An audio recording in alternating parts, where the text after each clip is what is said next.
آج سب کچھ پر اسرار لگ رہا ہے مجھے۔ نادیہ نے کھوجتی نظروں سے اعظم کو دیکھا۔ یار جلدی سے لائٹ آف کرو، صبح میں نے جلدی آفس جانا ہے، اس کی طرف پشت کرتے ہوئے اعظم نے کہا، اور وہ ساکت بیٹھی رہ گئی۔ وہ بھلا کہاں اس کے بازو پر سر رکھ بنا سوتی تھی۔ اس کے نزدیک دال میں ضرور کچھ کالا تھا۔ انہیں تفکرات میں گھری، وہ سو بھی نہ سکی۔ بارش بہار کی آمد کا پتہ دے رہی تھی، اور اندر اس کا دل نہ جانے کیوں خزاں سا ہوا جا رہا تھا۔ اداس کھانا پکا کہ وہ ہمیشہ کی طرح ٹی وی کے سامنے بیٹھ گئی۔ اس کا پسندیدہ ڈرامہ آنے والا تھا۔ وہ کچھ دیر تک بت کی طرح بیٹھی رہی، ٹانگیں لمبی کر کے لیٹی، نہ ہی میز پر سے پوپ کارن کی پلیٹ اٹھانے کی زحمت کی، بس چپ چاپ ٹی وی کی سکرین کو تکتی رہی، یہاں تک کہ آنکھیں جلنے لگی۔ تب موبائل نے شور مچایا۔ اس نے آنکھیں رگڑ کے صاف کی اور فون اٹھا لیا۔ دوسری طرف اعظم تھا۔ جی اعظم، یار میں آج لیٹ ہو جاؤں گا تو پلیز کھانا کھا لینا، میرا انتظار مت کرنا۔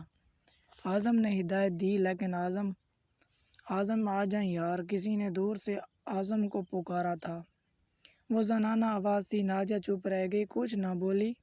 گھر آ کر بات کرتے ہیں، ٹھیک کیریئر محبت اور عجلت بھرے انداز میں کہہ کر اس نے کال منقطع کر دی، اور نادیہ کی پلکیں بھیگنے لگی تھیں۔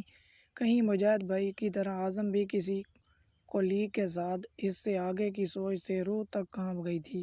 مرد ہی 4 شادیاں کر سکتا ہے، حق ہے اس کا۔ اندر سے کہیں سے طنزیہ آواز آئی، آفس میں بزی ہوں گے، میں بھی نہ۔ اس نے فوراً خود سے نظر چراتے ہوئے اپنے آپ کو مضبوط کیا۔ یہ اور بات ہے کہ اعظم کے آنے تک نہ کھانا کھانے کو دل کیا اور نہ کچھ اور کرنے کو، بس چپ چاپ بے چینی سے ادھر ادھر ٹہلتی رہی۔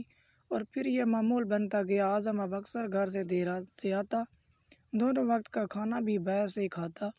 نادیہ بس انتظار کرتی رہ جاتی۔ جس وقت گھر پر رہتا وہ وقت زیادہ تر موبائل میں مصروف رہتا، لمبی لمبی کالز اور ہونٹوں سے چمٹی مسکراہٹ۔ نادیہ کا تو سکون غارت کر گیا تھا۔ وہ فوراً اماں کے پاس دوڑی چلی آئی، اور کرو ڈرامے، کتنی بار میں نے سمجھایا تھا کہ ہوش کے ناخن لو، سوتن کو جھیلنا آسان نہیں ہوتا، سب بڑے بول ہیں، لیکن نہیں، تمہیں تو بہت شوق تھا، اب کرو شوق پورے۔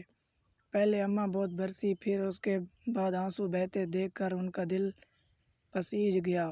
میں خود آ کر اعظم سے بات کروں گی، تم پریشان مت ہونا، اماں نے تسلی دی تھی۔ نہیں امی، آپ بات مت کریں، کیا پتہ ناراض ہو جائیں، اور ہو سکتا ہے کہ زیادہ شیئر ہو جائے۔ جو بات پہلے ڈھکی چھپی تھی میں خود ہی سنبھالنے کی کوشش کروں گی، ورنہ میں ان سے الگ ہو جاؤں گی اماں۔ وہ سس کر رونے لگی۔ میں ان کے ساتھ کسی دوسری عورت کا سایہ بھی برداشت نہیں کر سکتی۔ اور اماں اس کے سر سہلاتے ہوئے ٹھنڈی سانس بھری۔ آج اس کی سالگرہ تھی۔ وہ بڑے دل سے تیار ہوئی تھی، نیو بلیو کلر کی ساڑی جس پر وائٹ رنگ کے جگمگاتے موتی لگے ہوئے تھے، سفید کلر کی ہی لائٹ جویلری۔ آج تو آپ کو میری طرف لازمی پلٹنا پڑے گا اعظم۔ آنے میں اپنے سراپے پر ستائشی نظر ڈالتے ہوئے وہ خود سے مخاطب ہوئی۔ آج ان کی دعوت تھی، عدیل کی طرف شام ہونے والی تھی، لیکن اعظم کا کچھ پتہ نہ تھا۔ اعظم میری برتھ ڈے کیسے بھول سکتے ہیں؟ بالآخر اسے مایوسی گھیرنے لگی۔ تبھی ڈور بیل کی آواز پر وہ دوڑتی ہوئی پہنچی۔ السلام علیکم بھابھی، ہیپی برتھ ڈے۔ عدیل پھولوں کا گلدستہ لیے کھڑا تھا۔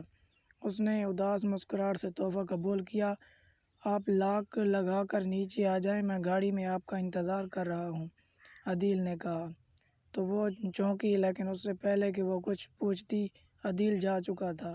پھر لے کر اندر آئی تو اس کا فون بج رہا تھا۔ اعظم کا نام دیکھتے ہی اس نے کال پک کر لی۔ سوری نادیہ، میرے ایک بہت پیارے دوست کی برتھ ڈے ہے، مجھے وہاں جانا ہے، تم عدیل کے ساتھ چلی جانا، میں تمہیں وہیں جوائن کروں گا، بائے۔ عدیل بھائی اور بھابھی اسے کمرے میں بٹھا کر نہ جانے کہاں غائب ہو گئے۔ وہ بے چینی سے پہلو بدلتی رہی۔